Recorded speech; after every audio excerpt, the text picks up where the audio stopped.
Wabarakatuh.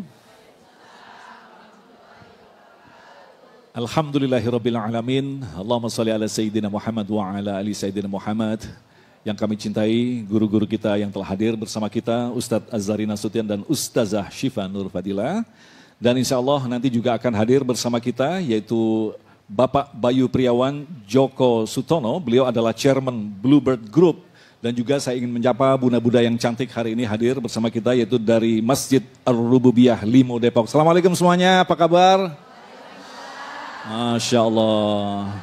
Sudah sarapan? Kalau belum sarapan, sarapan dulu karena ini sampai nanti jam 12 katanya. Tapi insya Allah nanti sudah kita siapkan door prize ya, jadi jangan pulang, catat tema kita. Nah, tema kita hari ini pemirsa yang dirahmati Allah, yaitu tentang sukses bersama Allah. Mungkin sedikit kita akan memberikan satu gambaran bahwa ternyata apapun yang ada di dunia ini ketika kita bersama Allah tidak pernah ada kata susah atau menyusahkan atau disusahkan. Karena bersama Allah, kegagalan kita pun di hadapan Allah bukanlah kegagalan, tapi bisa jadi itu adalah sebagai pelajaran.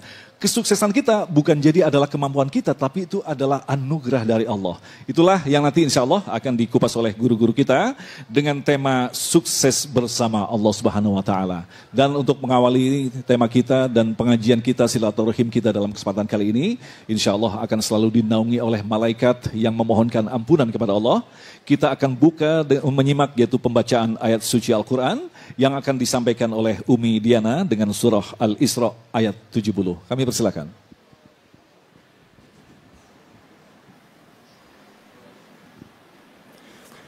Assalamualaikum warahmatullahi wabarakatuh.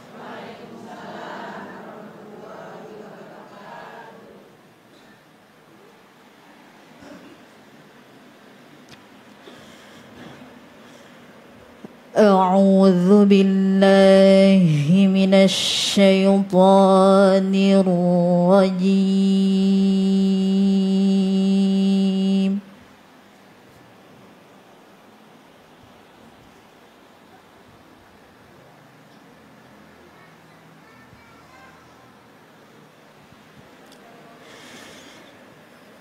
بسم الله الرحمن الرحيم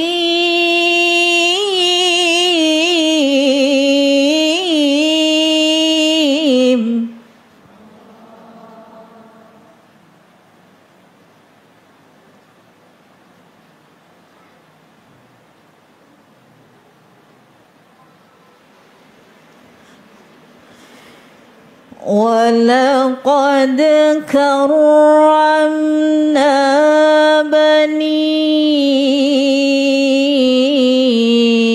آدم وحملناهم في البر والبحر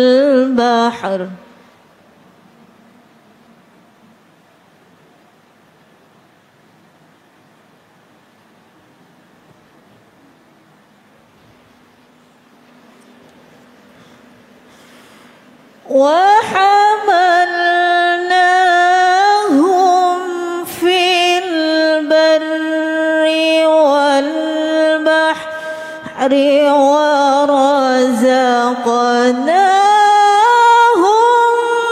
ورزقناهم من الطيبات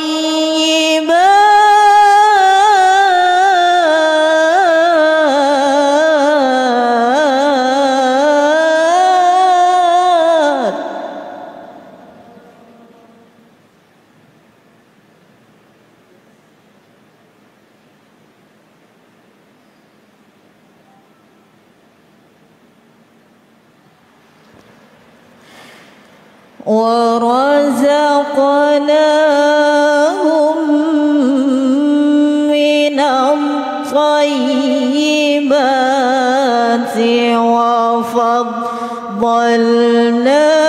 وفضلناهم على كثير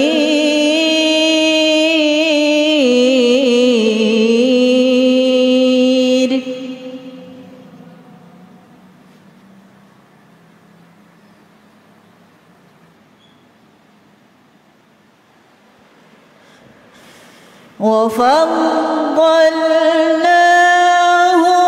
على كثير ممن خلقنا تفضيلا.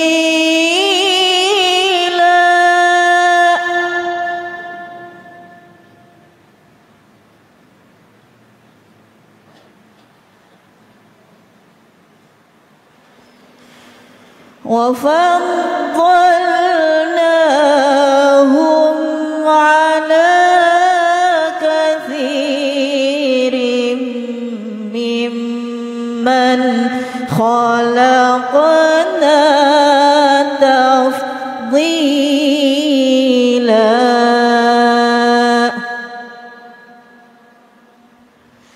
صدق الله العلي العظيم.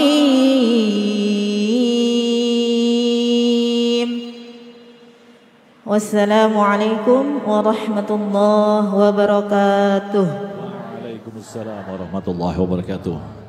Masya Allah, sebuah ayat pembuka yang menegaskan kepada kita betapa manusia adalah makhluk yang diberikan kemampuan lebih dibanding dengan makhluk-makhluk lainnya.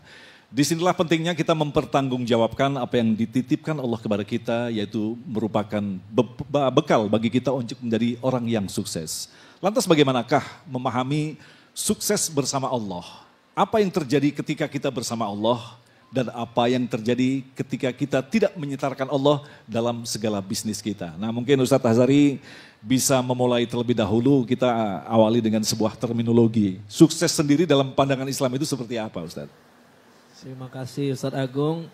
Saya pengen sapa ibu-ibu dulu.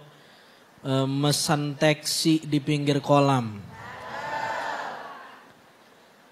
Singgah ke pasar Limo membeli beras. Ibu-ibu yang semangat jawab salam, mudah-mudahan pulang bawa door prize. Amin. Assalamualaikum warahmatullahi wabarakatuh.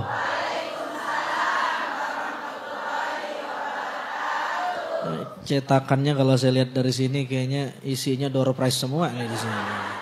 Ini kita ngaji dulu nih. Bu, sehat? Alhamdulillah. Oke, menarik tadi pertanyaan dari Ustadz Agung, bagaimana sebenarnya Islam memandang sukses? Sebenarnya setiap hari Allah mengundang kita untuk jadi orang sukses. Apa itu? Ada yang tahu? Yang tahu saya kasih hadiah door prize brosur umroh. Mana? Yo, kalau umrohnya nggak balik modal saya, Bu. Allah ngundang ibu-ibu, hayya 'alal falah.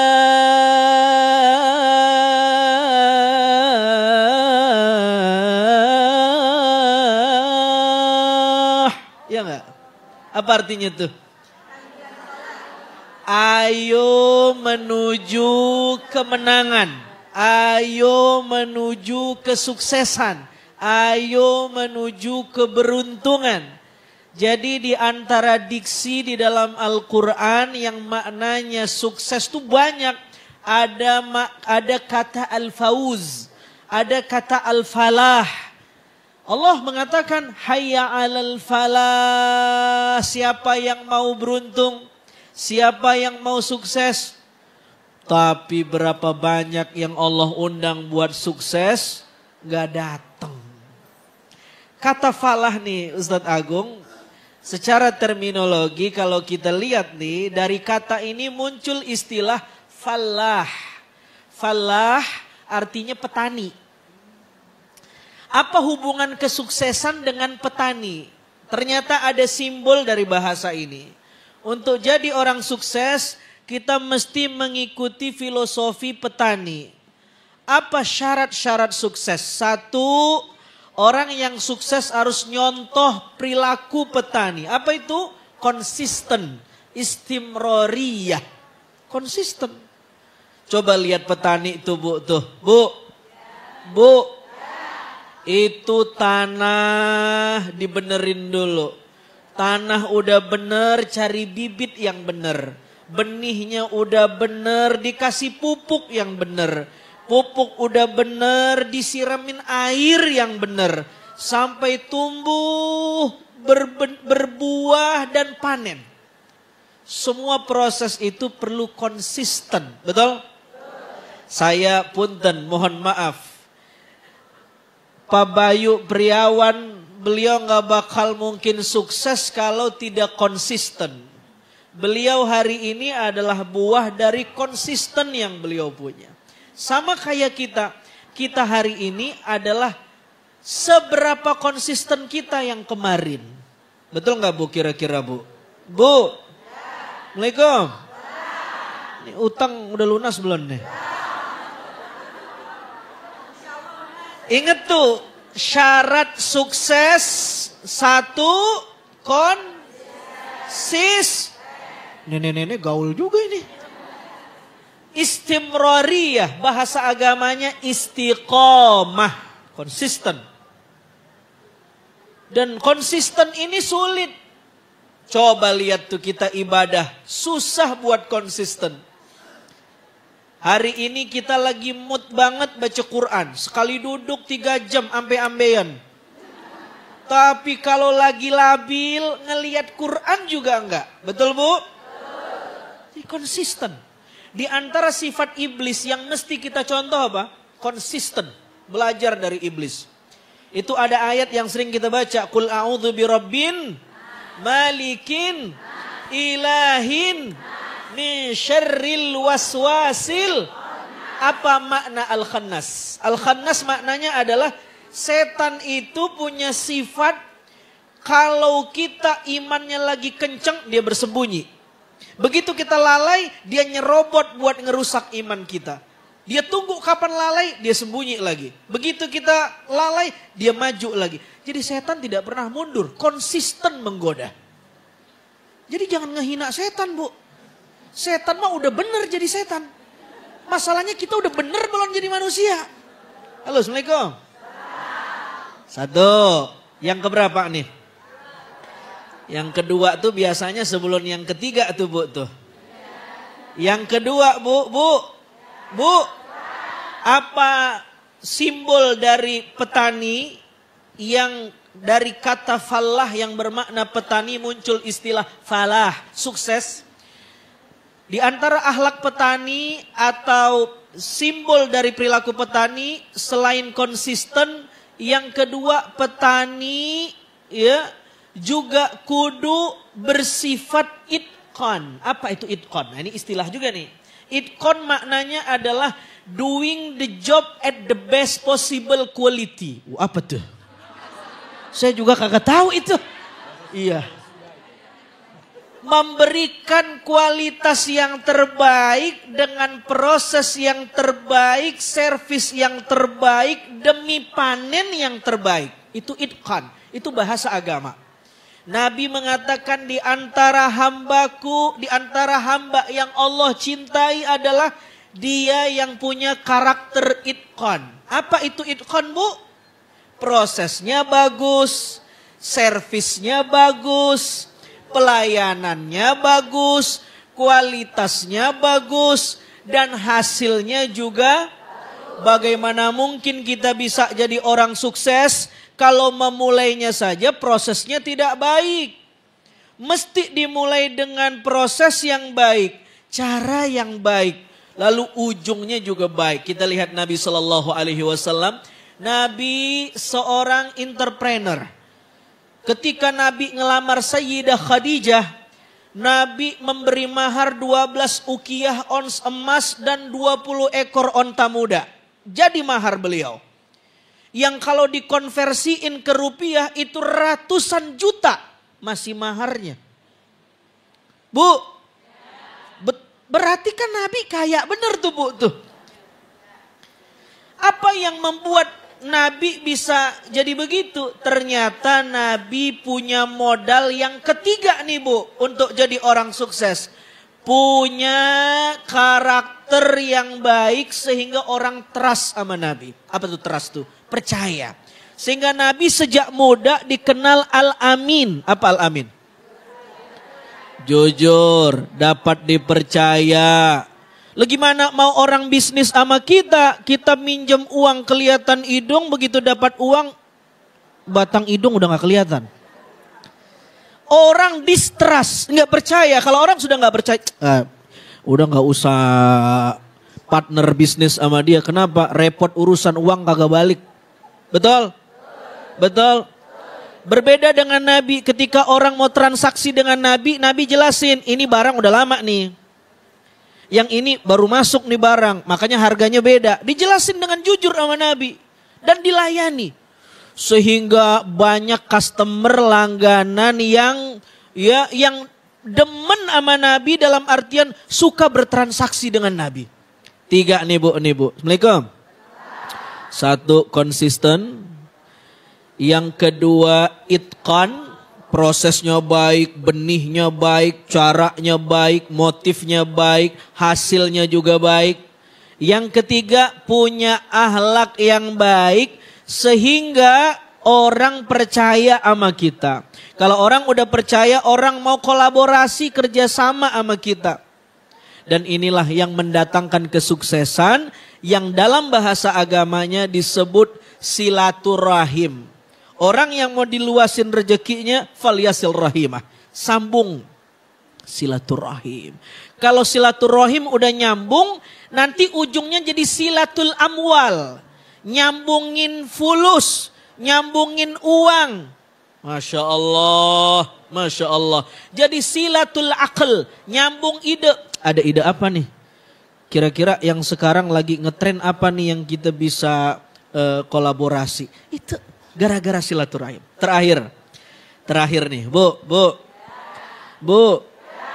Yang nyender denger gak nih? Terakhir, ibu-ibu udah cakep banget nih, jilbabnya merah semua nih. Bu. Terakhir, sukses di mata Allah itu, ini gongnya nih Bu nih, Bu. Sukses di sisi Allah itu maknanya bukan cuman fulus, bukan cuman materi, bukan cuman uang. Apa nih Bu? Jari. Lihatan mata duitan. Apa kata Nabi SAW? Innallaha yu'til mala man yuhib wa man la yuhib. Walakin yu'til imana illa man yuhib. Coba perhatikan hadis ini. Tuhan memberikan harta kepada orang yang dia cintai dan kepada orang yang tidak dia cintai. Dulu kita kenal, ada tokoh antagonis dalam Quran. Qarun, orang kaya jadi musuh Tuhan. Fir'aun, orang yang sukses secara materi tapi jauh dari Tuhan. Haman, orang yang materinya banyak tapi jauh sama Tuhan. Artinya Allah ngasih harta suka-suka. Baik sama orang yang dia cintai dan kepada orang yang tidak dia cintai. Terus apa standar Allah cinta sama orang? Bukan materi. Walakin yu'til iman illa man yuhib. Ini jawabannya. Allah hanya memberi iman khusus kepada yang dia cintai. Ibu-ibu. Bu. Jadi orang yang paling kaya di sisi Allah dan yang paling sukses adalah orang yang beriman. Mencari rizkinya dengan iman, mencari fulus dengan iman, dan mendistribusi kekayaannya dengan iman. Saya dengar profil beliau ternyata bendahara Jam'iyah Nahdlatul Ulama. Bukan cuman orang kaya, tapi kekayaannya berkhidmat di organisasi terbesar. Organisasi Islam terbesar di Indonesia. Ini Masya Allah, khairun nas anfa'uhum linnas. Jadi orang kaya bukan sekedar materi. Dulu Qarun jalan keluar rumah, flexing. Tahu flexing? Apaan? Pamer. Itu Qarun karnaval, dia keluarin kuda antiknya, ya berliannya segala macam. Dilihat sama orang enak banget jadi Qarun. Tapi yang satu ngomong, celaka Qarun. Thawabullahi khair. Ya, benefit dari Allah, pahala dari Allah lebih benefit daripada harta si Qarun. Dan tidak lama dari itu Qarun ditenggelamkan hartanya dan fakhasafna bihi wa bidarihil ard. Tenggelam Qarun. Habis. Jadi iman yang membuat kita kaya. Tapi ingat, iman yang produktif. Dulu di zaman Umar ada anak muda beriman, doa di masjid. Lama banget nggak turun-turun. Kata Umar, lu ngapain doa lama bener? Pengen minta rezeki Umar. Udah dapet? Belum. Kata Umar, Innas sama la tumtiru dhahaban wala fiddah. Bagaimana mau dapat? Langit tidak akan menurunkan hujan emas dan tidak akan menurunkan kekayaan. Kalau kamu cuman berpangku tangan tidak berusaha. Alhamdulillah, tabarakallah. Mudah-mudahan bermanfaat dan kita bisa jadi tahu. Oh ternyata Islam itu nyuruh kita buat sukses. Dan sukses bukan cuman perkara materi. Lebih dari itu bagaimana materi yang kita cari di jalan Allah. Dan kita distribusin lagi ke jalan Allah. Membantu orang banyak. Walhamdulillah Rabbil Alamin. Terima kasih Ustadz Azhari Nasution, luar biasa sekali apa yang telah disampaikan oleh beliau tadi. Singkat tetapi ternyata meninggalkan begitu banyak nasihat bagi kita. Yang pertama tadi sudah terjawab bahwa ternyata menjadi sukses ada 4 hal yang harus kita wujudkan. Konsisten, menyempurnakan akhlak yang baik dan menjalin silaturahmi. Nah, Anda masih bersama kami, Damai Duha, dan sekali lagi saya juga ingin menginformasikan kepada Anda. Selain Anda bisa menyaksikan acara Damai Indonesiaku melalui kanal YouTube, Anda juga bisa menyaksikan berbagai macam acara, ragam acara Islam tentu saja di kanal www.damaiindonesiaku.id. Jadi Anda bisa menyaksikan cuplikan-cuplikan dari guru-guru yang telah meninggalkan kita tapi tetap meninggalkan nasihat bagi kita. Nah, selanjutnya kita akan ke Ustazah. Menarik sekali apa yang telah dijelaskan tadi oleh Kiai Azhari bahwa kesuksesan bukanlah sekedar diukur dengan materi. Nah, Ustazah mungkin bisa menjelaskan kepada kita. Kita ini kan makhluk yang diturunkan di dunia, yang pada akhirnya menjadi manusia yang duniawi begitu kan? Iya, betul.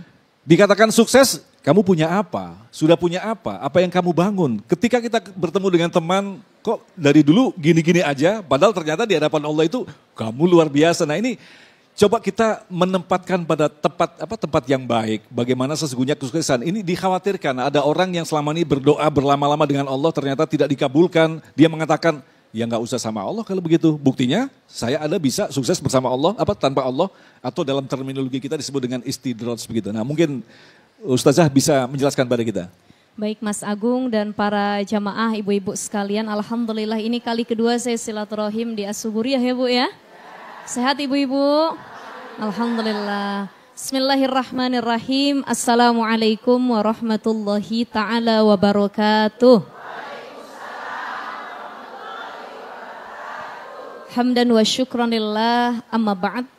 Ibu-ibu sekalian, para jamaah Damai Indonesiaku.id yang mudah-mudahan dalam keadaan sehat, afiat. Tadi suami saya Bu.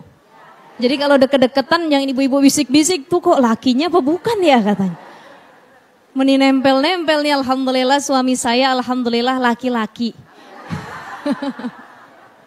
Original ya Bu ya. Tadi Ustadz Azhari udah nyampein begitu luas sekali terkait sukses bersama Allah. Di antaranya adalah orang yang sukses memenuhi panggilan Allah. Hayya 'alal falah, mereka yang buru-buru. Kalau sholat itu memanggil, azan itu memanggil, udah buru-buru hadir. Karena dalam kehidupan ini panggilan ada 3. Yang pertama ada panggilan sholat sehari 5 kali, 5 waktu panggilan sholat. Kita sudah penuhi atau tidak?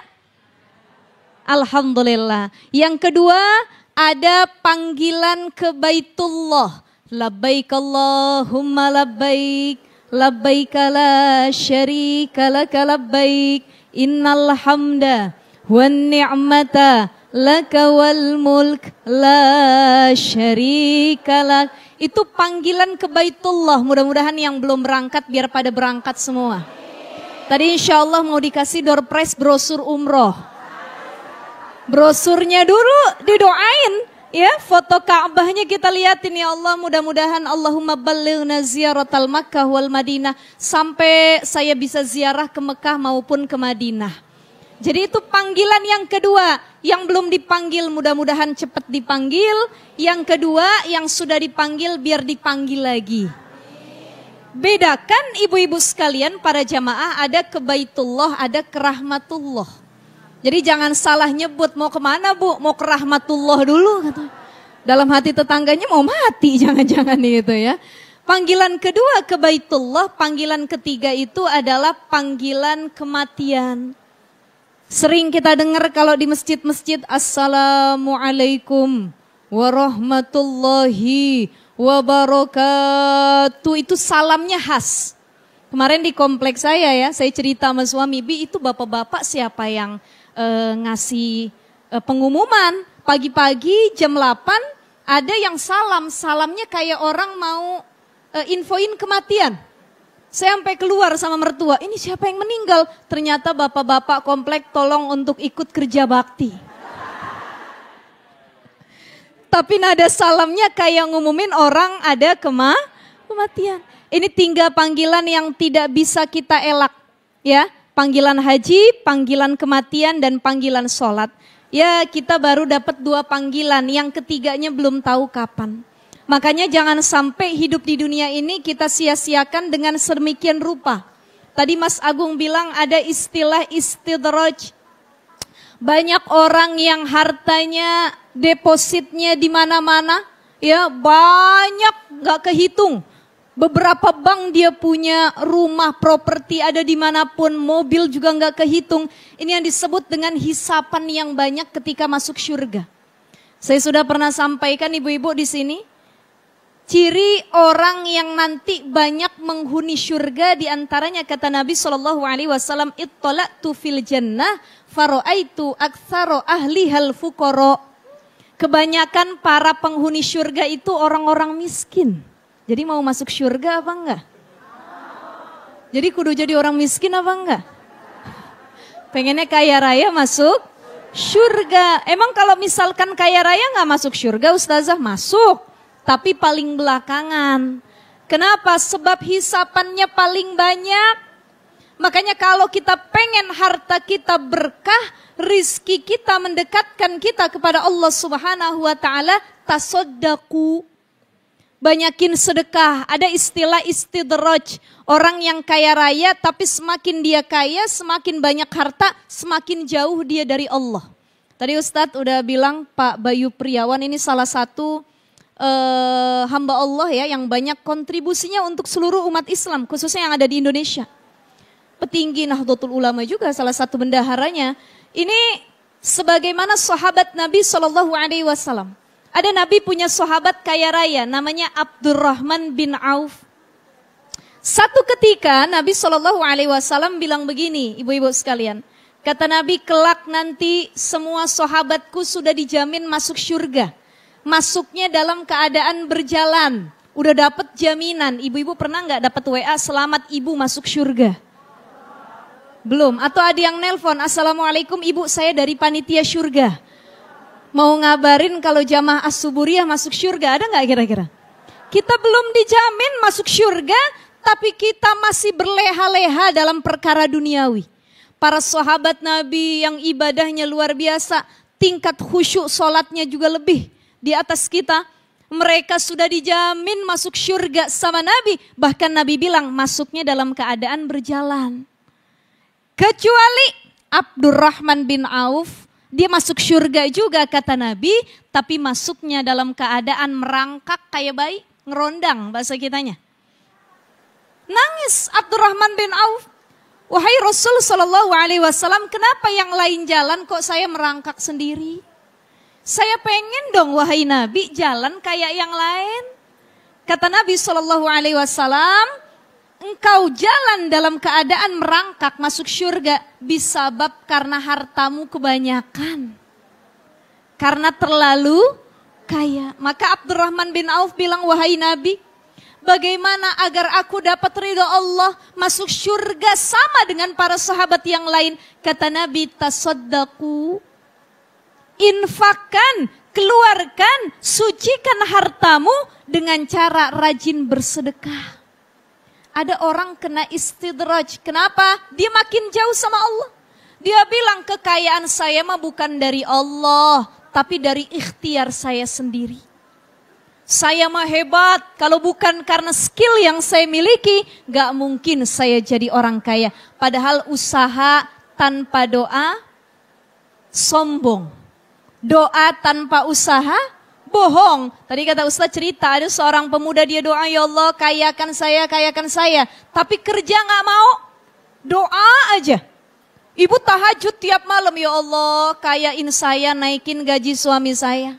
Tapi suaminya pengangguran, kagak kerja. Dikabul apa enggak sama Allah? Ikhtiarnya enggak ada. Jadi cuman fokus sama doa, maka keduanya itu harus balance, seimbang.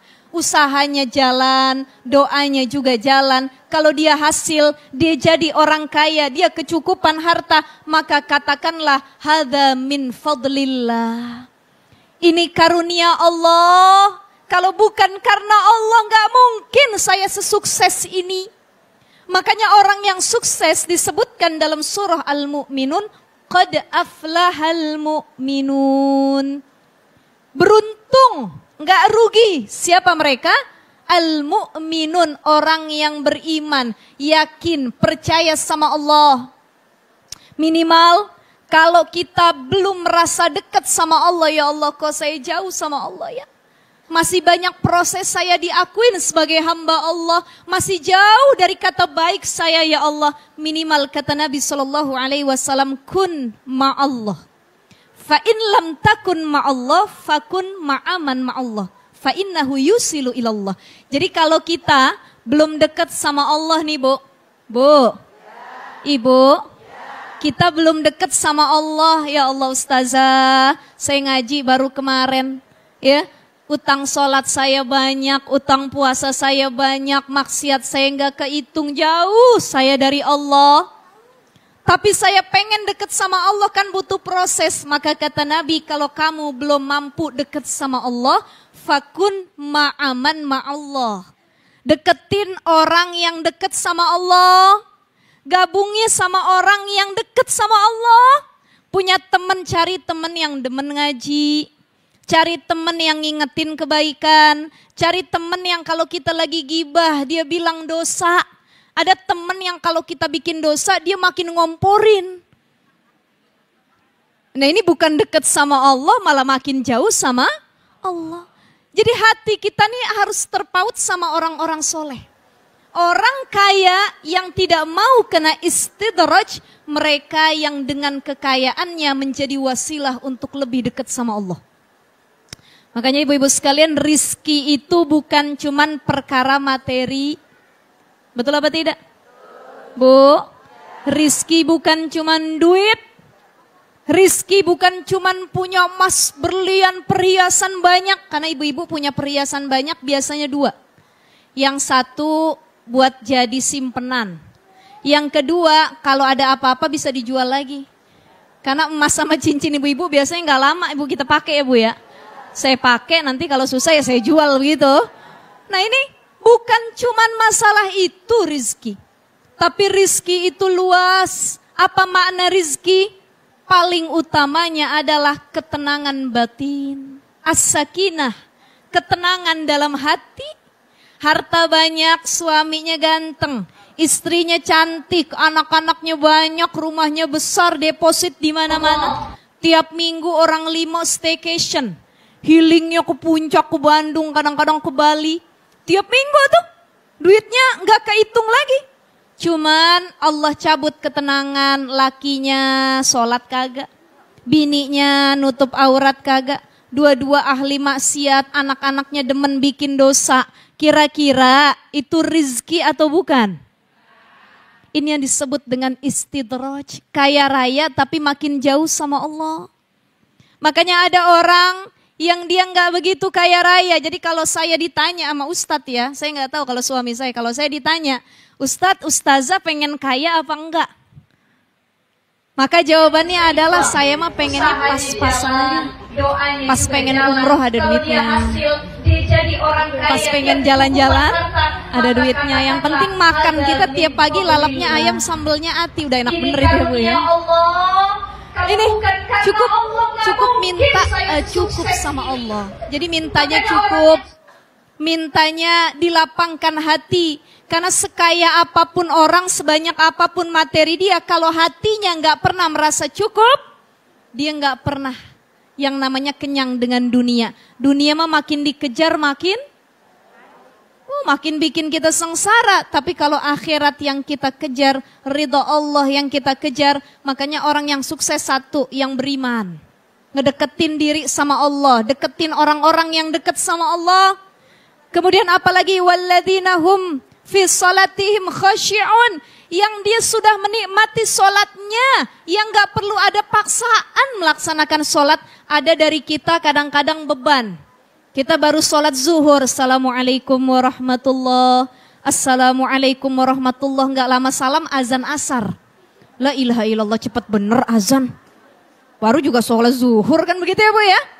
Itu masih beban.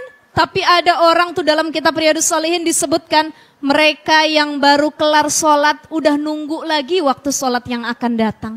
Dia bilang, ya Allah kapan sih asar, udah rindu nih. Mudah-mudahan insya Allah kita bisa begitu ya Bu ya. Nih, fi sholatim khasyi'un, udah nikmatin sholatnya. Udah khusyuk sholatnya. Dan banyak sekali ciri-ciri orang yang sukses. Maka orang yang sukses dengan hartanya adalah mereka yang tahu bahwa ada porsi atau bagian lain dari hartanya yang harus diberikan kepada orang-orang yang membutuhkan. Terakhir, ibu-ibu sekalian, para jamaah Damai Indonesia.id yang dimuliakan Allah.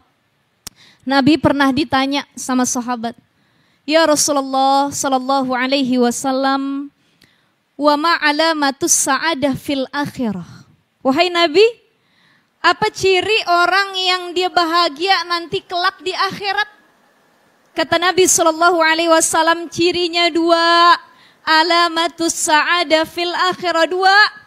Pertama, ridallah.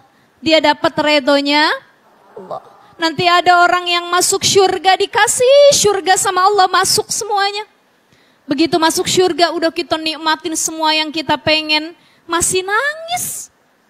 Kata Allah bilang, madza turidun, kalian yang di dalam syurga mau apa lagi sih, kata Allah.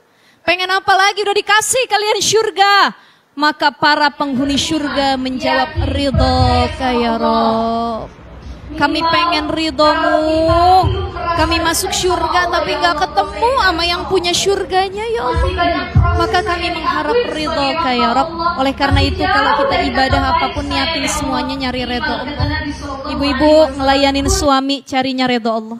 Ngurusin anak, cari ridho Allah. Suami nafkahin istri, carinya ridho Allah. Semua apapun niatin mencari ridho Allah. Dan yang kedua, jannatullah, dapat syurganya Allah. Ini kesuksesan orang-orang beriman, dua, ridho Allah, syurga Allah.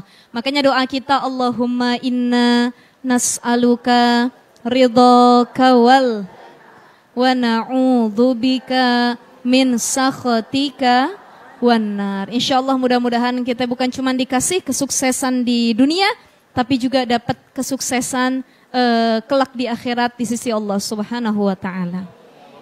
Baik, terima kasih Ustazah. Dan tentu saja kita masih menantikan kehadiran dari Bapak Bayu Priawan, Joko Sutono. Sebelum kita lanjutkan dengan tanya jawab, mungkin kita kembali ke Kiai Azhari. Seperti yang kita tahu bahwa Allah itu sebenarnya sudah menakar apa yang nanti kita dapatkan di dunia ini. Perkara Anda berusaha atau tidak berusaha, ada istilah rezeki tidak akan kemana dan tidak akan tertukar, Ustadz. Nah, ada sebuah contoh yang akhirnya membuat saya merenungkan dalam-dalam. Ketika kita berangkat ke kantor, ada seorang ibu yang bawa kecerekan begitu, Ustadz, ngamen di bis, dia bawa anak satu, sambil kecerekan. Kemudian beberapa bulan lagi, dia hamil. Dan berapa bulan lagi dia melahirkan, dan saya mengikuti perjalanan beliau. Akhirnya dia membawa dua anak yang digandeng untuk mengamen.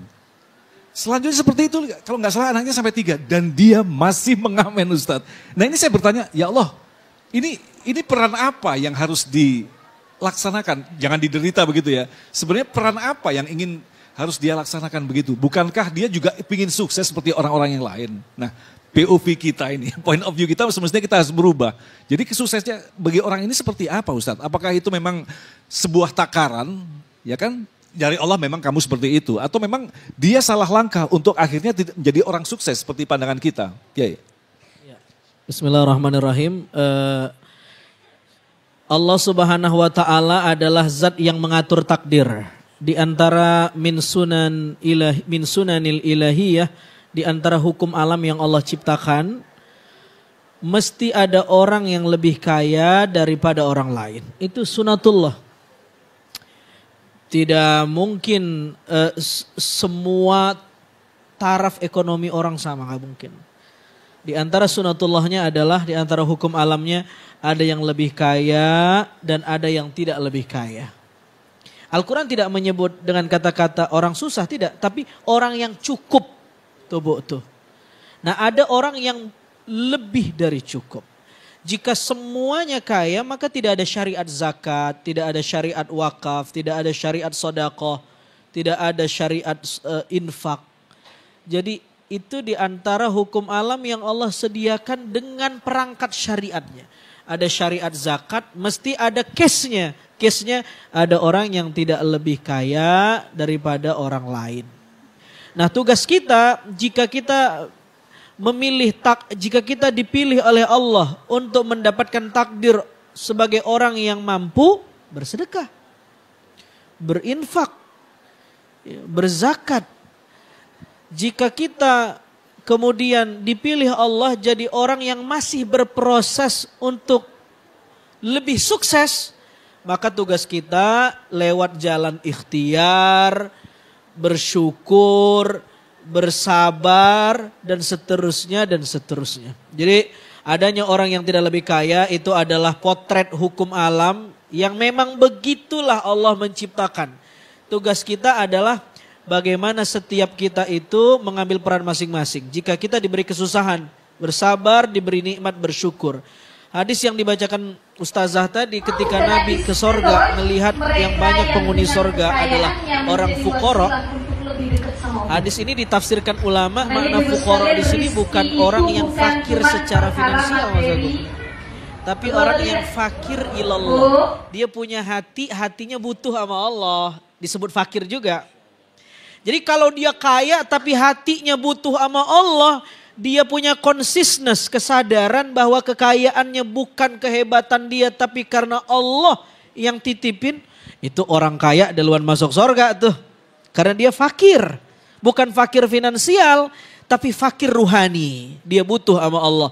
Begitupun orang yang tidak lebih kaya, kalau hatinya fakir sama Allah, maka dia pun masuk surganya Allah. Kira-kira begitu ya. Baik, terima kasih Ustadz dan Ustazah. Alhamdulillah juga telah datang bersama kita yang telah kita nantikan, yaitu kami persilakan kepada Bapak Bayu Priawan Joko Sutono. Assalamualaikum. Alhamdulillah. Mic-nya tolong disiapkan Pak Bayu. Masya Allah. Alhamdulillah. Pak Bayu silakan. Nah, inilah beliau adalah chairman dari Bluebird Group. Jadi istilahnya ownernya Bluebird. Kalau zaman dulu pasti semuanya sudah tahu apa itu branded Bluebird. Dia adalah taksi yang sudah merajalela begitu ya di mana-mana. Dan sekarang persaingan memang sangat luar biasa. Ada taksi online dan sebagainya, tetapi ternyata alhamdulillah Bluebird masih terus bertahan. Nah ini Pak Bayu sangat sesuai dengan tema kita. Sukses bersama Allah. Nah tentu saja pemirsa yang di rumah yang sedang menyaksikan kita ingin mendengarkan pengalaman bagaimanakah membangun bisnis yang menyertakan Allah begitu. Mungkin Pak Bayu nanti bisa berbagi kepada kita semua tips-tips agar kita bisa berusaha tetapi masih di jalurnya Allah. Silakan Pak Bayu, mungkin bisa dimulai dengan pengalaman Pak Bayu membangun kerajaan bisnis Bluebird ini seperti apa Pak Bayu? Terima kasih. Sudah dinyalakan ya. Mic Tes. Selamat pagi Bapak Ibu semua. Assalamualaikum warahmatullahi wabarakatuh. Yang saya hormati Pak Ustadz dan para moderator. Terima kasih kesempatannya bahwa untuk kita hari ini bisa bergabung di acara Damai Indonesiaku dan berbagi pengalaman dan tips bagaimana caranya kita sebagai pengusaha juga bisa bermanfaat bagi banyak orang, bisa bermanfaat bagi banyak umat gitu ya. Karena sebaik-baiknya manusia itu adalah mereka yang bisa bermanfaat bagi manusia. Dan tentunya kita sebagai insan ya, sebagai hamba Allah tentunya harus juga menerapkan hal itu dalam keseharian kita, dalam disiplin apapun, baik itu kita sebagai apapun itu ya, profesi kita, pengajarkah, karyawankah, profesionalkah, bahkan pebisnis sekalipun. Karena bermanfaat bagi orang banyak itu bukan hanya sekedar urusan materi, tapi juga hal-hal lainnya yang bisa kita lakukan sendiri. Tanpa materi pun juga kita bisa bermanfaat bagi orang banyak. Saling bantu-membantu, menolong dan lain sebagainya itu juga bisa salah satu bagian dari contoh bermanfaat bagi orang banyak. Tadi karena sudah disampaikan mengenai konteksnya adalah usaha dan bisnis ya. Mungkin saya sedikit sharing gitu ya. Orang tua saya yang membangun bersama ibunya, nenek saya membangun perusahaan bisnis bersama anak-anaknya, dan kami ini generasi 3 sebetulnya meneruskan bisnis yang ditinggalkan oleh orang tua kami dan nenek kami. Dan Bluebird sendiri sudah ada di Indonesia ini lebih dari 50 tahun. Kita berdiri tahun 72 awalnya, dan memang sudah banyak sekali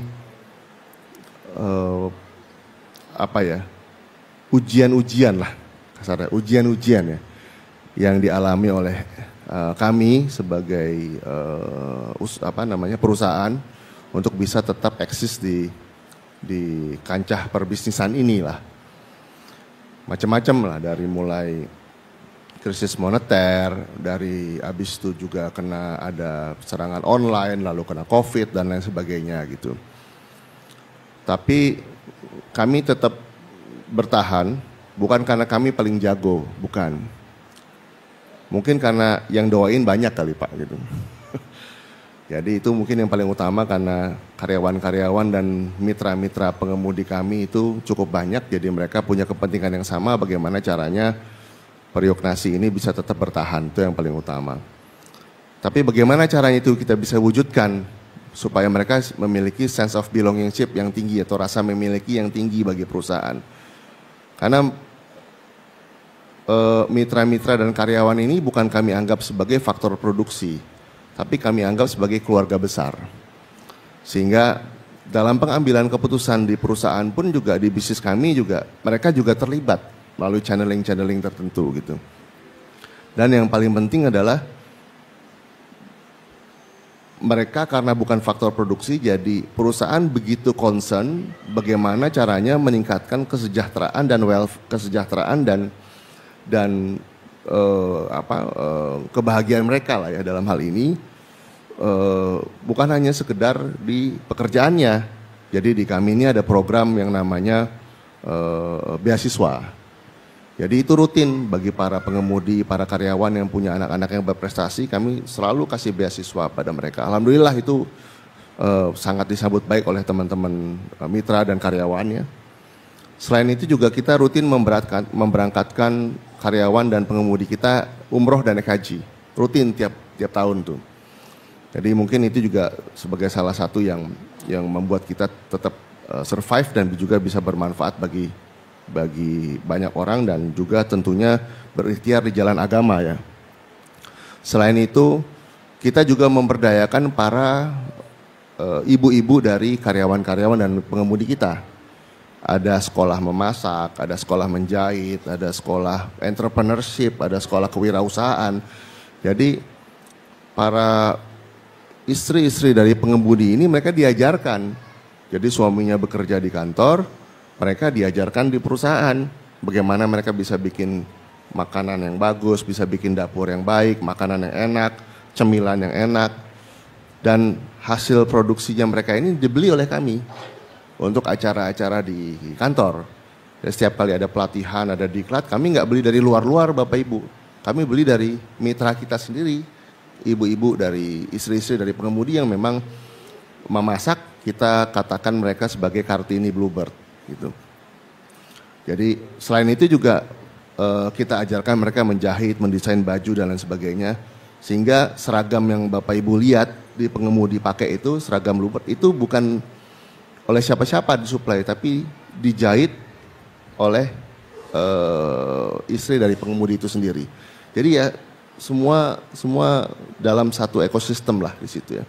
Dan ini sebagai bagian dari kepedulian kita juga kepada kepada para karyawan dan para pengemudi, sehingga mereka memiliki yang tinggi kepada perusahaan.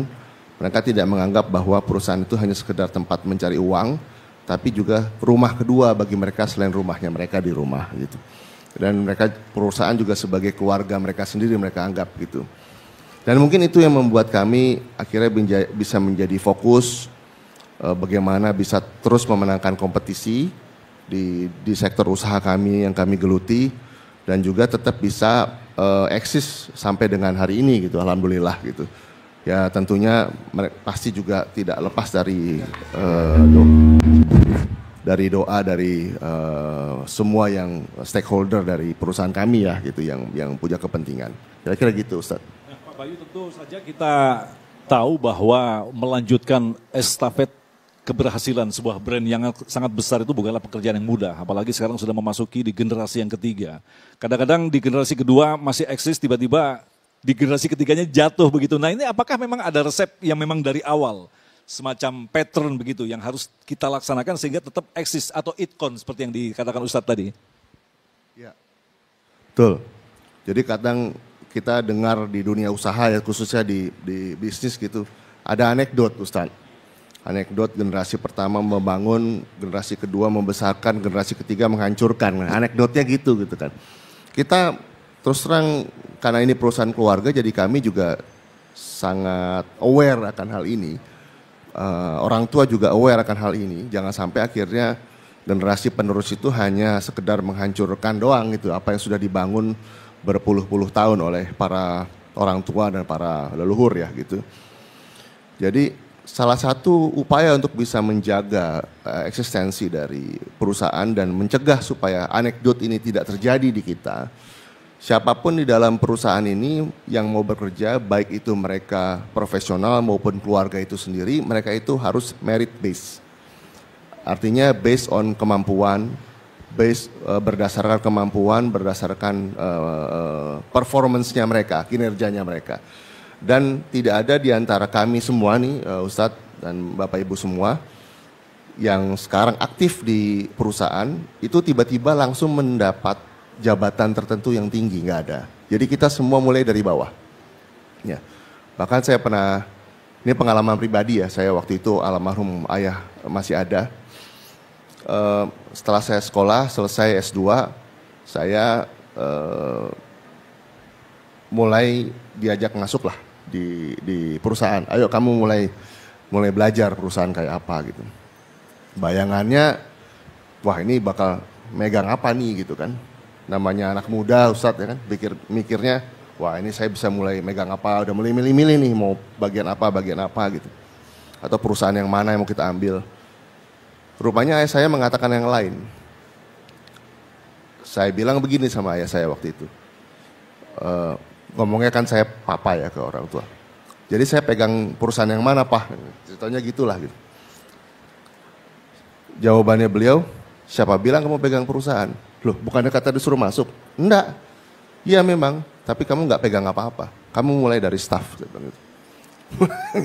Jadi dulu ada program MT namanya, program manajemen training, dan kami semua generasi 3 juga terlibat di situ. Waktu berproses kita juga masuk ke situ. Kita harus mulai dari program manajemen trainee bersama dengan karyawan-karyawan lainnya. Maksudnya member dari peserta dari manajemen trainee. Karena satu program tuh bukan cuma sendirian, ada beberapa orang gitu. Dia ada golongan gitu ya. Ada angkatan lah. Waktu itu saya kalau nggak salah ada 12 orang angkatan saya manajemen trainee. Saya harus mulai dari situ. Nggak sampai di situ Ustadz. Ada persyaratan yang disyaratkan oleh orang tua pada saat itu. Kamu hanya bisa lulus di manajemen trainee ini, kamu hanya boleh lulus di manajemen trainee di program ini kalau nilai kamu minimal sama dengan yang paling tinggi di angkatan kamu, dia bilang gitu. Beliau menyampaikan begitu. pada saat awal saya berpikir, ini orang tua kok kejam amat ya gitu kan, nggak sayang apa sama anaknya gitu. Tapi setelah dipikir-pikir justru karena beliau sangat sayang sama anak-anaknya, itulah cara beliau mendidik. Karena memang beliau ingin anaknya bisa berkarir di perusahaan, tapi anaknya memang memiliki kemampuan yang pantas, memiliki kinerja yang pantas untuk bisa menjabat posisi tersebut. Sehingga yang bersangkutan siapapun itu termasuk saya, keluarga di generasi ketiga, mendapat posisi tertentu memang mereka layak mendapatkannya. Bukan karena anaknya pemilik atau karena memang keluarga, bukan. Tapi memang mampu dan seluruh karyawan juga acknowledge itu, mengakui itu melalui proses yang cukup panjang. Jadi saya ini dari singkat kata dari mulai staff sampai bisa mendapatkan posisi hanya general manager lah ya. Itu butuh waktu hampir 4 tahun. Mungkin kalau banyak perusahaan keluarga lain begitu dia selesai S2 langsung menjabat direktur kali ya gitu. Kami nggak boleh, Ustadz. Jadi setelah itu baru kami mesti berkarir, terus kita pindah dari satu tempat yang skopnya kecil menjadi lebih besar, terus berkembang lebih besar lagi, dievaluasi tercapai nggak targetnya, kalau tercapai boleh naik, kalau nggak tercapai ya tetap di situ gitu. Alhamdulillah tercapai semua gitu. Karena malu juga kita, jangan sampai kita nggak tercapai. Karena semua orang melihat kan, walaupun kita adalah keluarga, tapi karyawan-karyawan dan para pengemudi itu pasti akan melihat, oh dia naik karena memang kinerjanya tercapai, targetnya tercapai. Bukan hanya gara-gara mentang-mentang anak bos lah kira-kira gitu. Itu pengalaman ya, pengalaman saya sampai dalam posisi sekarang gitu kan, memang semua itu bisa diterapkan di seluruh keluarga di generasi 3 sehingga di kami ini istilahnya topinya adalah topi profesional semua walaupun kami ini keluarga. Dan siapapun bisa menggantikan posisi kami walaupun kami sebagai keluarga selama memang mereka memiliki profesionalitas yang cukup. Kira-kira gitu. Nah Pak Bayu, kita mungkin akan melebarkan di aspek kemampuan manusia dalam manajemen. Jadi kalau dalam bisnis itu kan ada istilah harus tahu diri dong, kita di mana. Karena memang banyak contoh, katakanlah begini, seseorang punya duit banyak begitu, buka lapak yang ini ternyata 3 bulan gak sabar, tidak itkon gitu, akhirnya dia, ya mungkin saya tidak di sini, bubar lagi, dia bangun lagi. Perjalanan bisnisnya itu seperti tertatih-tatih. Nah ini akhirnya bagaimanakah akhirnya Pak Bayu memutuskan, saya percaya diri untuk bisa memanage Bluebird ini hingga sampai saat ini masih eksis, begitu Pak Bayu? Ya namanya pengusaha itu pasti up and down ya. Ya saya cukup meyakini yang namanya pengusaha itu nggak mungkin bisa begitu bikin usaha sekali langsung jadi gitu. Rasanya kecil kemungkinannya gitu. Begitu belum jadi apa-apa dapat ilmu kewirausahaan terus akhirnya jualan apa langsung berhasil. Rasanya enggak ya gitu kan, kecuali mereka memang punya keberuntungan yang cukup tinggi gitu. Tapi rasanya secara umum tidak. Yang namanya pengusaha dan bisnis itu dibangun atas kerja keras memang. Atas ketekunan dan atas keseriusan dan pengorbanan. Baru dia bisa berhasil gitu. Dan belum tentu apa yang kita lakukan sekarang itu di awal itu bisa langsung berhasil. Bukan belum tentu, hampir pasti tidak gitu. Karena bisnis itu adalah proses evolusi ya. Dari yang salah dia jatuh, dia bangun lagi. Belajar, jatuh lagi, dia bangun lagi. Dan seterusnya gitu. Kebetulan saya ini punya 2 pengalaman Ustadz. Pengalaman di bisnis keluarga sama pengalaman di bisnis sendiri gitu. Ya di bisnis sendiri ya sama, jatuh bangun gitu kan. Nggak selalu semuanya mulus. Ada yang mulus, ada yang gagal dan seterusnya. Tapi yang paling penting buat kita adalah sebagai pelaku usaha, sebagai pebisnis, kita ini konsisten. Kita sudah ngambil profesi ini, kita konsisten, kita istilahnya persisten gitu ya, persisten, tekun lah gitu, tekun melakukan yang terbaik. Karena melakukan yang terbaik yang kita bisa, yang terbaik itu bukan hanya sekedar kerja keras ya, tapi juga terus mengevaluasi apa yang salah, juga mau mendengar kritikan-kritikan orang, juga mau mendengar kalau kita sebagai pebisnis kritikan dari para pengguna jasa dan produk kita atau klien kita kalau kita bukan perusahaan barang dan jasa ya, misalnya kita sebagai kontraktor dan sebagainya, kita juga mau mendengar apa yang menjadi kebutuhan dan kritikan dari pemberi jasa kita dan seterusnya. Kadang-kadang kan suka ada yang baper tuh pengusaha, udah capek-capek bikin restoran, habis itu dikritik sama customer gitu kan, baper akhirnya, lo nggak tahu apa gue udah capek di dapur gitu kan, lah ya customer mau nggak mau dia komplain nih, kita mau nggak mau harus layani mereka gitu. Padahal kita udah setengah mati, katakan kita bisnisnya kuliner gitu kan, udah capek-capek, keringetan, panas gitu kan, belum juga dibohongin sama tukang sayur katakan gitu. Ya, tapi ya memang itu dinamikanya gitu kan, dalam proses kehidupan tuh nggak pernah ada suatu hal yang selalu mulus. Tapi yakin bahwa usaha keras kita, ketekunan kita, atas upaya kita sebaik-baiknya akan menghasilkan hasil yang baik. Hasil yang baik belum tentu ada pada saat yang kita lakukan, bisa juga di hal yang lain-lain ya. Tapi istilahnya kalau dalam agama, kita ikhtiar aja sebaik mungkin, sisanya serahkan pada Allah Subhanahu wa taala. Itu yang bisa kita lakukan. Kira-kira. Pak Bayu, mungkin seperti yang dikatakan tadi bahwa bisnis memang mengalami apa yang disebut dengan dinamika naik turun. Nah, sekarang kita semua membutuhkan nasihat dari Pak Bayu. Lantas bagaimanakah kita memaknai kesabaran? Pada titik seperti apa dikatakan kita tetap sabar dan yakin bahwa yang kita bangun kelak akan berhasil seperti yang kita harapkan? Ya, ini pertanyaannya gampang-gampang sulit nih. Karena yang namanya orang ini, manusia itu sudah kodratnya tidak sabaran gitu kan, punya emosi gitu kan. Jadi memang nggak mudah seperti diucapkan dalam kata-kata gitu ya. Tapi yakinlah bahwa selama kita selalu berbuat baik, berbuat yang sekemampuan kita bisa, Allah itu tidak akan mungkin tidak melihat perjuangan kita. Allah pasti menilai seberapa kamu tekun, seberapa kamu sabar, seberapa kamu berjuang. Mungkin bisnis kita misalnya contoh kita punya bisnis kuliner umpama misalnya. Kita udah setengah mati nih, tiba-tiba kulinernya bangkrut. Katakan, dikomplain orang setengah mati, katakan gak berhasil bangkrut. Padahal kita sudah berusaha. Ya, kalau kita bicara dalam konteks agama ya, mungkin memang itu bukan yang terbaik buat kita.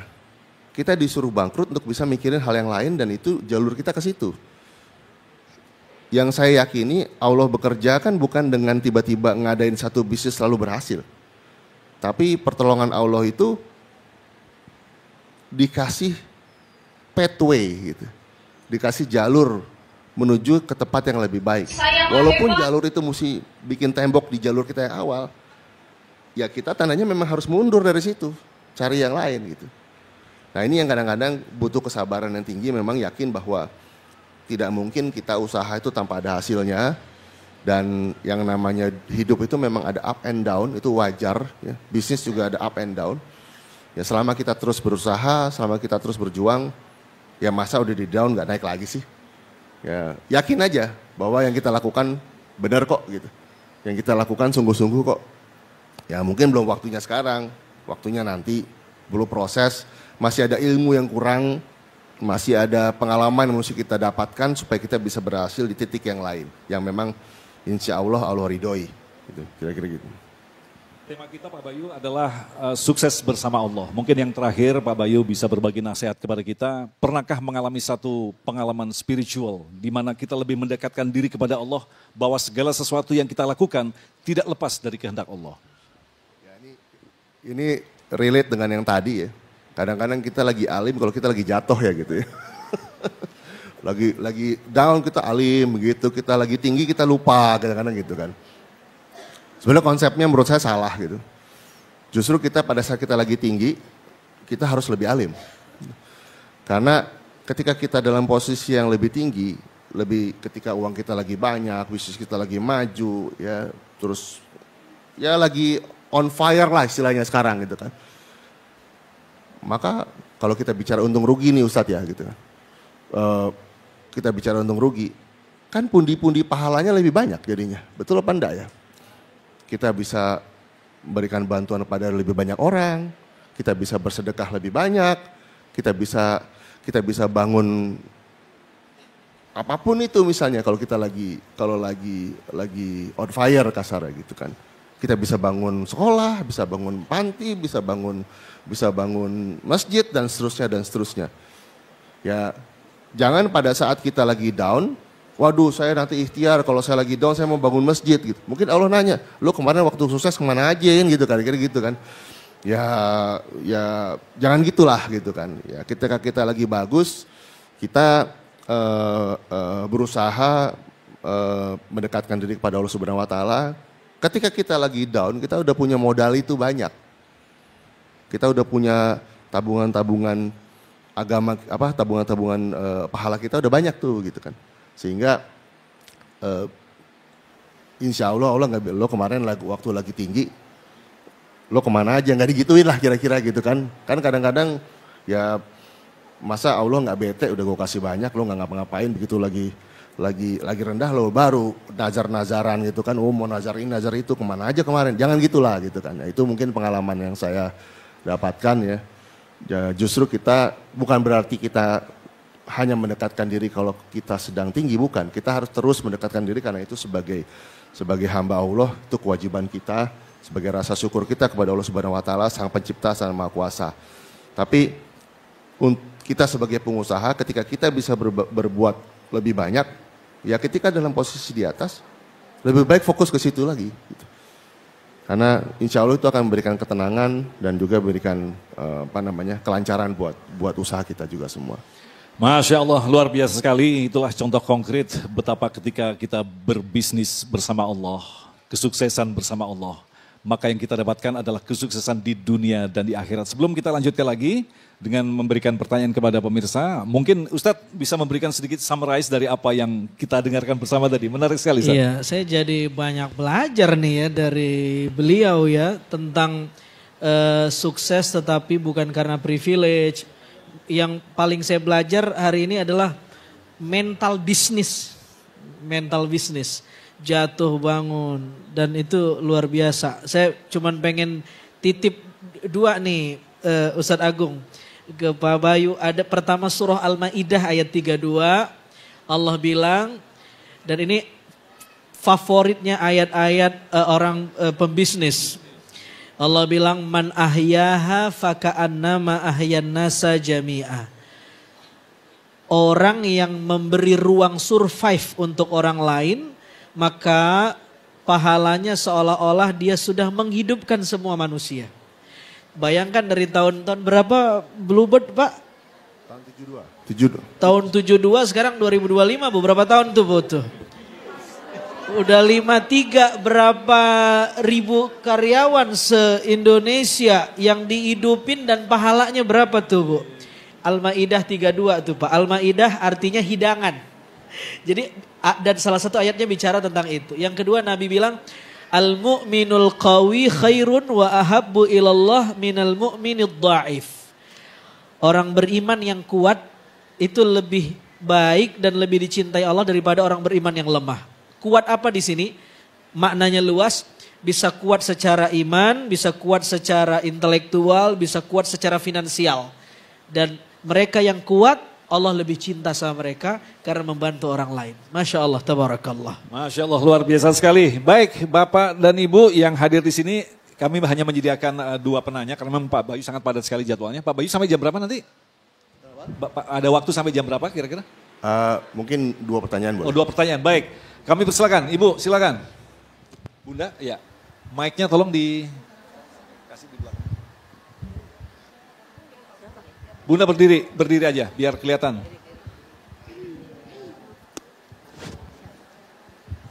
Assalamualaikum warahmatullahi wabarakatuh. Afwan Pak Ustadz, saya nanya dengan Pak Ustadz. Oh Pak Bayu. Tapi berkaitan dengan materi Pak Ustadz nggak apa-apa ya Pak ya? berkaitan dengan materi Pak Ustadz tidak apa-apa? Atau dengan Pak Ustadz? Oh iya.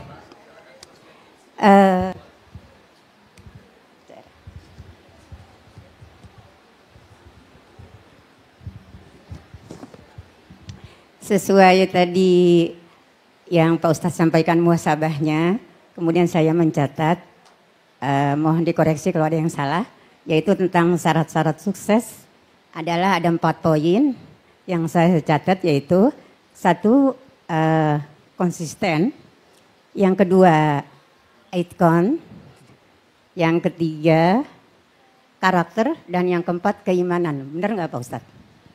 Nah dari keempat itu kan tentang menuju sukses ya Pak Ustadz ya syarat-syaratnya. Nah di sini yang saya tanyakan, kadang-kadang kalau kita sudah sukses, itu kadang-kadang agak mempersulit mempertahankannya Pak Ustadz. Karena karakter manusia kan kita semuanya berbeda-beda, sifatnya berbeda-beda, dan hal-hal yang lainnya. Nah bagaimana cara mempertahankan kesuksesan itu dengan secara umumnya dengan karakter dan keimanan yang berbeda-beda. Baik. Terima kasih. Assalamualaikum warahmatullahi wabarakatuh. Waalaikumsalam warahmatullahi wabarakatuh.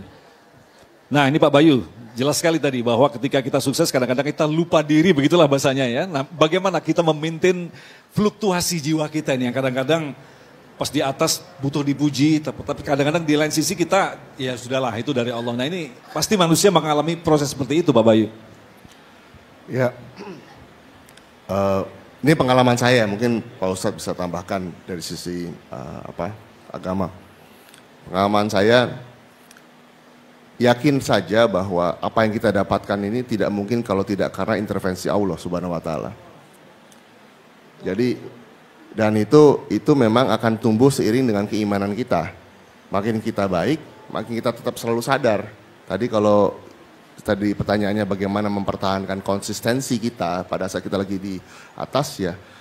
Kalau istilahnya jadi ilmu padi deh, makin tinggi makin gini aja. Dan itu insya Allah akan memberikan kita ketawaduan tersendiri sehingga adem semuanya, sehingga kita menjadi orang yang selalu bersyukur, tidak pernah lupa diri dan jumawa, sehingga konsisten dengan apa yang kita lakukan seiring dengan keimanan kita. Kalau kita hidup merasa Luar biasa. Super quotes hari ini. Iya, Intervensi Allah. Ustaz. Jawabannya udah cukup, udah. Saya ngelihat Pak Iwan, Pak Briawan, Pak Bayu udah bukan kayak Chairman Bluebird. Lagi khutbah Jumat. Iya, udah. Dijadwalin ya. Iya, udah nggak kelihatan, ya. low profile banget dan Masya Allah, luar biasa. Udah cakep tuh. Cakep ya. Lanjut, Ustaz Agung. Baik, pertanyaan yang kedua, silakan. Sesuai dengan tema Bunda ya. Sebelum bertanya, saya memperkenalkan diri dulu ya Pak ya. Bismillahirrahmanirrahim. Assalamualaikum warahmatullahi wabarakatuh. Saya Ibu Nani Supriyanti dari Majelis Ta'lim Jami Nurul Falah. Saya ingin bertanya kepada Pak Bayu. Pak, banyak loh orang yang ingin sukses seperti Bapak. Pertanyaan saya adalah, apa prinsip dan kebiasaan yang selalu Bapak pegang di dalam menjalankan bisnis dan karir? Itu saja Pak, mohon penjelasannya. Sekian, Assalamualaikum warahmatullahi wabarakatuh. Waalaikumsalam. Ini pertanyaan bagus ini Pak Bayu. Terima kasih. Sebetulnya tadi dalam sharing sudah sedikit ada yang disampaikan bagaimana prinsip dan sikap yang dilakukan tiap hari ya. Tentu pertama-tama yang selalu harus kita yakini bahwa dalam setiap langkah kita selalu libatkan Allah Subhanahu Wa Taala. Karena apapun hasilnya memang itu hak prerogatif beliau ya. Gitu. Ya walaupun kalau nggak berhasil kita bete juga, namanya juga manusia gitu kan. Kadang-kadang ya Allah kenapa sih gitu kan. Tapi ya itu takdir yang sudah kita harus alami ya. Kita tinggal tekun saja, berjuang terus, berusaha sebaik-baiknya. Dan yakin, kembali lagi tadi saya sampaikan, yakin bahwa usaha kita itu pasti ada buahnya. Walaupun belum tentu buahnya di apa yang kita perjuangkan, bisa juga buahnya di tempat yang lain. Kita lagi nanam mangga, berusaha mangganya tumbuh gitu kan. Nggak taunya tanahnya iklimnya salah, kita nanam mangga di musim dingin gitu kan, ya nggak akan tumbuh di negara dingin misalnya begitu. Ya mungkin Allah akan bikin kamu tuh salah nanam mangga di musim dingin, kamu harusnya nanam bawang putih di musim dingin. Ya tapi bisnis mangga kita kan mesti rusak dulu baru kita sadar bahwa oh musim dingin itu rupanya nggak cocok, nggak gitu. Ya, cara Allah menjelaskan mungkin yang pengalaman hidup saya gitu, dia nggak akan mungkin kasih contekan gitu, kamu bikin bawang ya, nggak mungkin begitu gitu. Yang saya alami ya gitu, pasti berproses. Akhirnya kita jadi sadar, terus mengevaluasi kegagalan kita. Kenapa ya gagal? Oh karena ini, mungkin tidak cocok sehingga kita bangun di tempat lain. Jadi mungkin sikapnya adalah konsisten dalam menjalankan apa yang kita yakini, dan jika gagal terus selalu bangkit dan introspeksi diri apa yang salah. Introspeksi bukan hanya sekedar kita tahu salah tapi nggak diperbaiki, ya perbaiki gitu. Perbaiki apa yang kita salah, kita lakukan terbaik. Salah lagi ya perbaiki lagi dan terus menerus sampai seperti itu. Begitu, mudah-mudahan terjawab. Baik, terima kasih, luar biasa. Jadi pada intinya kita memang harus bersiap-siap dengan intervensi Allah. Kapanpun Allah memberikan satu peristiwa, bukan berarti Allah sedang membuat kita susah. Tetapi justru kesusahan itulah yang semakin mendekatkan diri kita kepada Allah. Disinilah tema kita yang sangat menarik, sukses bersama Allah. Baik, sebagai penutup kita akan memberikan santunan Pak Bayu kepada janda dan duafa. Untuk itu kami panggil yang pertama Ibu Suyati dari RT 4. Mungkin disitu ke depan ya. Oke, baik. Ibu Suyati silakan langsung ke depan. Ibu Suyati dari RT 4, Ibu Suparti dari RT 4, Ibu Foni dari RT 2, Ibu Amsyanah dari RW 7, Ibu Maisaroh dari RT 7, kemudian Ibu Dita dari RT 2, Ibu Ella RT 2, kemudian Ibu Nani dari RW 7, Ibu Iroh dari RT 4, Ibu Mansih dari RT 6. Yang saya panggil, silakan ke depan. Oke. Sudah semuanya ini? Silakan. Sini. Nah, sini biar mepet sini nggak apa-apa. Sini Bunda. Ya, silakan. Mungkin satu secara simbolis, panitia tolong dibantu yang akan disampaikan oleh Pak Bayu.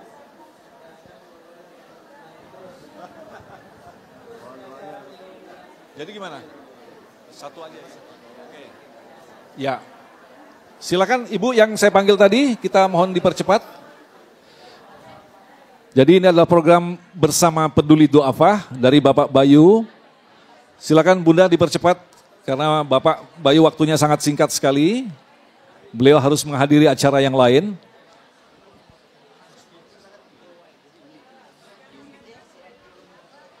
Sudah semuanya ya? Ada 10? Oke. Bunda silakan Bunda.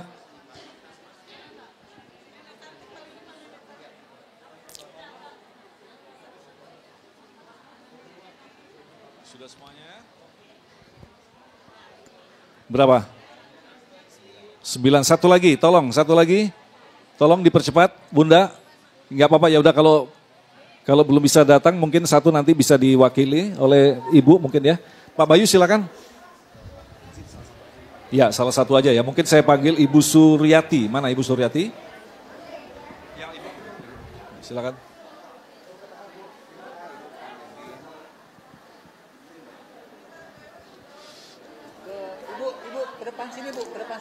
Ya, jadi inilah kepedulian dari Bapak Bayu selaku owner dari Bluebird. Disinilah pentingnya kita ketika kita sukses, kita berbagi karena bisa jadi bahwa ketika Allah memberikan kesuksesan kepada kita bisa jadi kita menjadi keran rezeki bagi orang-orang yang membutuhkan. Inilah contoh nyata yang telah diberikan oleh Bapak Bayu dan insya Allah nanti akan hadir di program-program lainnya. Baik, terima kasih. Silakan kembali ke tempat. Bunda.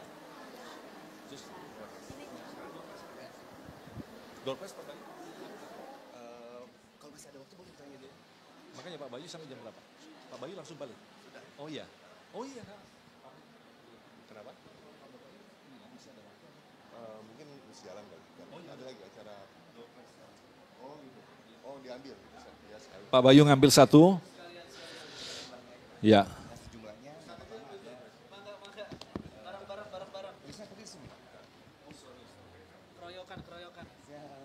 Door prize yang pertama ini apa ini?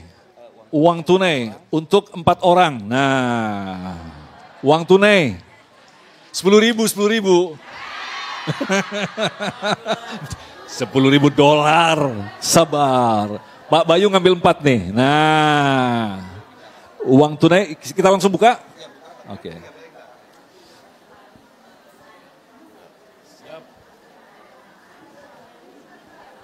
Asmani RT 0 RW 7. Ya, oke. Door prize uang ini sekarang uang nih ya.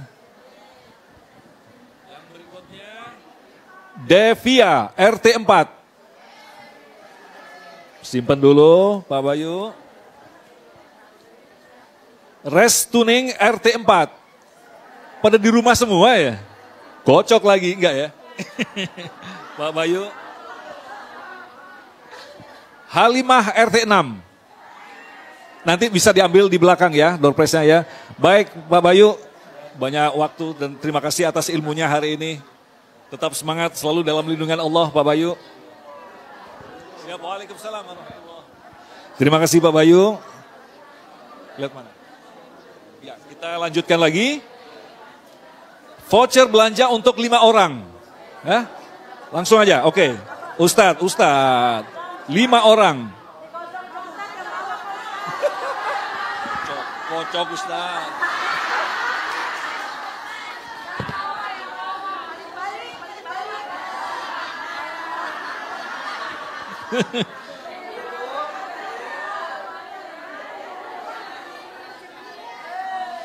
Voucher belanja untuk 5 orang. Lumayan ini. Masing-masing voucher bernilai 25.000. Enggak. Syifa Nur Fadilah. Lah bini saya nih. Bini saya, Bu. Bu Aina, RT 4, RW 08. Ada orangnya? Ini Bang nih.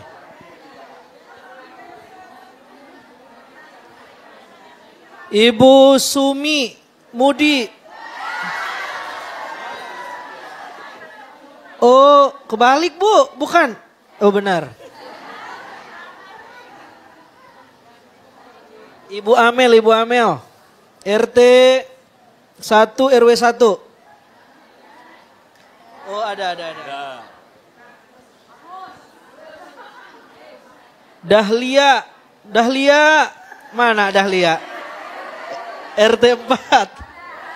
Ada RT 4. Ini kalau namanya mirip gimana nih? Indah. RT 1 RW 4. Nah, sekarang masih ada 3 lagi.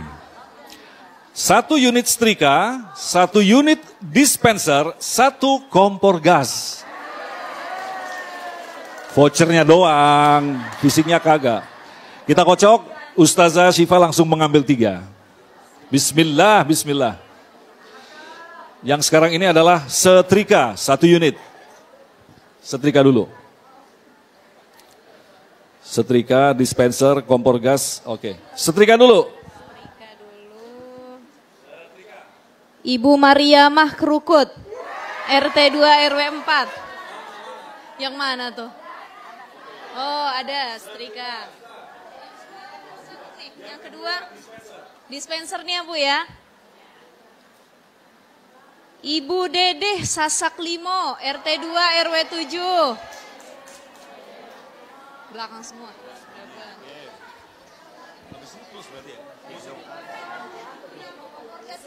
Kompor gas, mantap ini. Sumbunya doang. Bismillah. Ibu Dewi R, RT 3 RW 1. SMP 13, apa nih namanya? Baik, terima kasih. Itulah tadi yang beruntung ya, luar biasa sekali. Selamat untuk semuanya. Dan dengan demikian maka usai sudah pengajian Damai Duha kali ini. Tapi jangan kemana-mana, kita akan berdoa bersama dulu. Baik, Ustadz, kita berdoa bersama. Mudah-mudahan dalam kesempatan kali ini ditancapkan ilmu di dalam kepala kita yang nanti akhirnya menjadi tuntunan bagaimanakah kita mestinya sukses dari intervensi Allah. Tafadhol, Ustadz. Cek. Sallallahu ala Muhammad. Sallallahu alaihi wasallam. Sallallahu ala Muhammad. Sallallahu alaihi wasallam.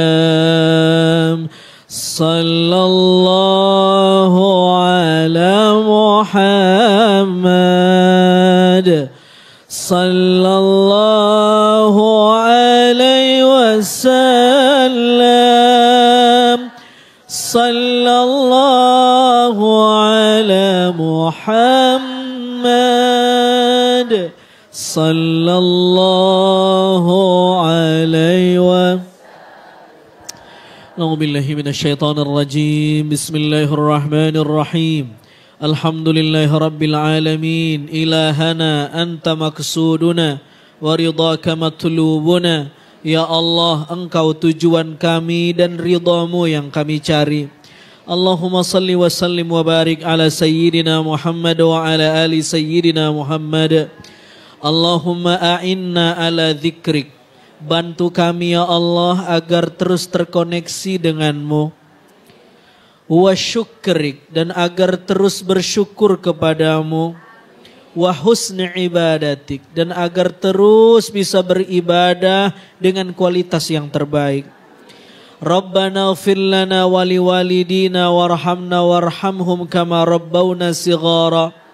Ampuni dosa kami ya Allah, dosa kedua orang tua kami ya Allah, yang masih hidup dan yang telah mendahului kami. Allahumma barik lana fi Sya'ban. Berkahi kami di bulan Sya'ban ya Allah. Wa ballighna Ramadan. Wa ballighna Ramadan. Wa ballighna Ramadan. Pada puncaknya ya Allah, sampaikan kami di bulan Ramadan ya Allah. Allahumma ya Allah, Allahumma ja'al mimma ta'allamna hujjatan lana wala hujjatan alaina birahmatika ya arhamar rahimin. Jadikan ilmu yang kami dengar di majelis ini ya Allah menjadi penolong kami di hari akhir nanti ya Allah, bukan justru menjadi cemeti dan cambuk untuk diri kami ya Allah. Sama-sama Rabbana آتنا في الدنيا حسنة وفي الآخرة حسنة وقنا عذاب النار وصلى الله وسلم عليه والحمد لله رب العالمين. Kepada kita.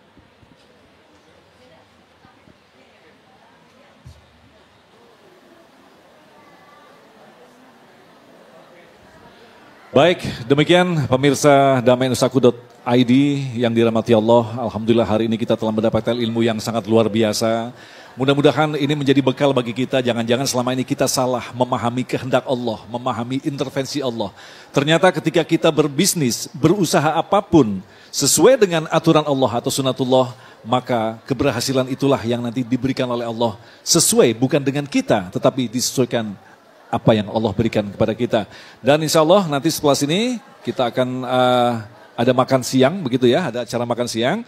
Dan jangan lupa Festival Damai Nusaku di Masjid Al-Biru pada tanggal 16 Maret 2025. Untuk sejelasnya atau selengkapnya Anda bisa menyaksikan pengumumannya melalui www.damaiindonesaku.id. Akhirnya saya Agung Zulak beserta kerabat kerja yang bertugas mengucapkan terima kasih atas perhatian Anda. Assalamualaikum warahmatullahi wabarakatuh.